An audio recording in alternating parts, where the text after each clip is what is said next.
today is my first VO2 training session of the year. Now, I've just done the warm-up efforts, but the main session is 30-30s. It is 4 by 8 minutes, so we're actually starting right in there, but the aerobic side of things should be more progressed than it was this time last year anyway. So yeah, today we are doing 30-30s. I've just done 2 30-second efforts and primers.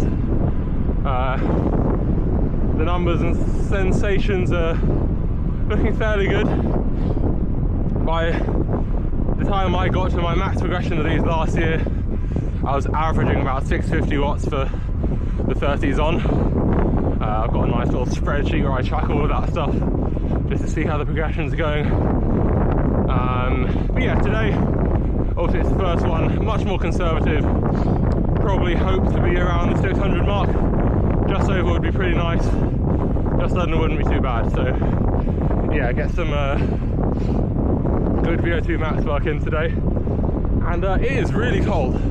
It's 8 degrees, but the northerly wind makes it feel much colder than that. Bearing in mind 2 days ago I was in shorts with a short sleeve jersey and a long sleeve base layer with some arm warmers. So today we are max rug overshoes, 3 layers on the top half with some thermals and a buff.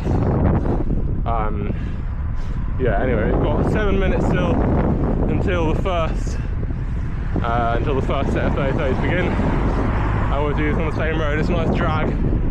There's a couple downhill bits, but for the most part it's like, I don't know, 3% or something.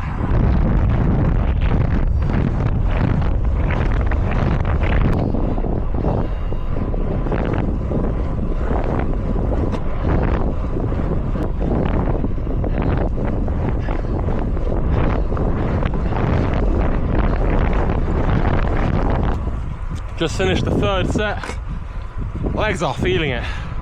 Not really surprising for the first 30-30s of the year, but yeah, you get to that point, the last couple of efforts, where it's just like, oh, we are not in control anymore. But getting it done, probably averaging just below 600, maybe something like 580, which is probably still a little bit above the first session of last year, so can't complain. But yeah, last set now, and let's try empty the tank.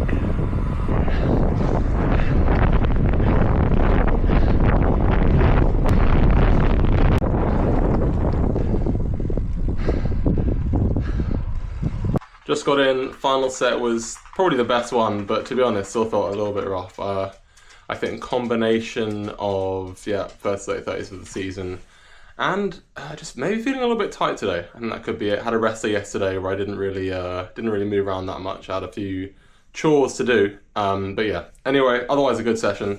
Now I'm for the recovery shake, and I think I'm gonna do a stretch session while my legs are still warm.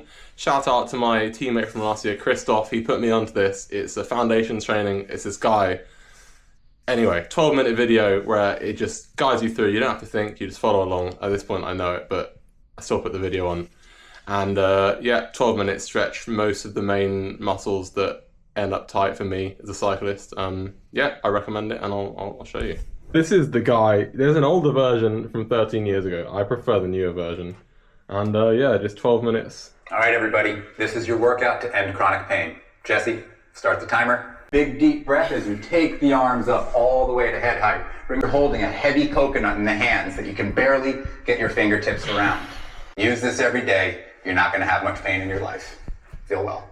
For lunch today, I've got some leftover roast pork, some rice, and some pepper and tomato for the veg. The rice, unfortunately, is microwave rice. I'm not a fan of microwave rice. Normally, I've got a rice cooker that can make rice in like 8 minutes, so I normally do that. But today, those extra 6 minutes of microwave time, it wasn't worth it, so we've gone with the microwave rice. But this pork is really nice, and I'm looking forward to eat it. So I've just got the data deep dive. I put everything into a spreadsheet. I mean, I'm sure there's no good reason for me to do this, but it's just nice for me to know the progressions and just look at it compared to how it was before. Anyway, I'm pretty happy to say the average was 607 across all the efforts. gradually going up. So it was like 596 for the first set, average 598, 609, and then 625 on the last set, because obviously the last effort had to be full gas. But yeah, here's my little spreadsheet. Yeah, you can see the old ones. This is all last year, 4 of them last year, and then this one was this year, 607. So yeah, looking good. And I think next week I'm progressing to 3015s, which obviously are even more savage, half the rest. Obviously the power is going to be much less for the 30-second efforts. Normally I see about 100 watts less, but we'll see how that goes. And yeah, happy with today's efforts. So next on the agenda today is a trip to my mechanics. I'm taking him my track wheels, and then I will be collecting my spare road wheels to take to Portugal, which I'm going to tomorrow for first proper race block of the season. We've got, I think, 3 races now. One day this weekend, another one the next weekend, and then Volta Alentejo, which is a 5-day stage race, which I'm really looking forward to. That's like a big target for me the week after that. Anyway, these are the track wheels. This used to have Grenada stickers on. I'm sure some of you might have recognised the wheel. It's a beautiful wheel, and unfortunately the stickers were peeling, so I'll have to take that off, clean it up, and then we're going to get some new stickers made. Some nice glossy vinyl ones instead of the paper ones we had on before. And then this is a new front wheel. We've got some new tyres. As you can see, 19mm. Not easy to get hold of, but this is just the wheel I had, or the wheel I got. Super narrow, tubular. That's just what I got. Anyway, I think I'm gonna get a new tyre for this one as well, another 19mm, because if you can't see, this is this is like a 23mm, and it's just slightly wider than the rim. And I think for aerodynamic efficiency, you want the tyre to match the wheel. So yeah, we've got another tyre coming to match that one. Anyway, taking it to the mechanic to get the tyres glued, because this is just on there. That's not actually on there at the moment. I just put it on to stretch it and just see what it looks like, because obviously, you know, I want to see how the whole package looks. And then also the bearings, they could do us some new bearings. We'll get some nice fast ones. And then third thing, I'm going to see, I don't even know, I guess I'll find out when I take it to him. The wheel, the disc wheel, could use some balancing. I don't know how you'd even balance it, because you can't get into the wheel through here, and it needs some weight over here. So I don't know if you can put weights under the tubular somehow. Anyway, that's for him, that's my mechanic Russ to tell me, or if anyone knows any tips in the comments as well. But yeah, this is the track rig set up for IP at the moment. We've got the used R1 handlebar, and I just 3D printed some finger mounts. They're not all the way in at the moment, but yeah, that's like pinky finger goes on there. And yeah, I still haven't done an IP, but the rest of the track races I'm really looking forward to. And here is the super narrow handlebar I used the other day. And while I'm here, I thought I'd shout out my own creation here. I made the track adapter to use my track bike on the turbo. Obviously the dropouts are, I think they're like 10mm too narrow. So I copied the design from Velobike, so shout out them if you actually do want one.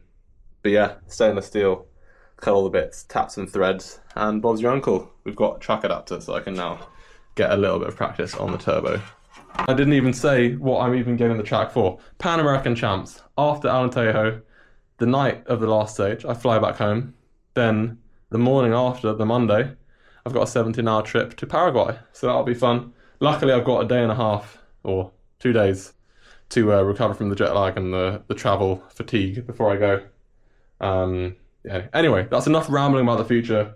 Let's get these wheels taken to my mechanic. Right, so that's sorted. I've got the spare wheels from the mechanic. I've also got my race wheels, which for them now are the Envy Foundation 45s and some Schwalbe Pro ones in a 28C. That's what I'm running. Anyway, it's time to replace these tyres. These tyres have done, I think, a good 4,000 kilometers. Somehow they survived my entire training camp plus a stage race before that.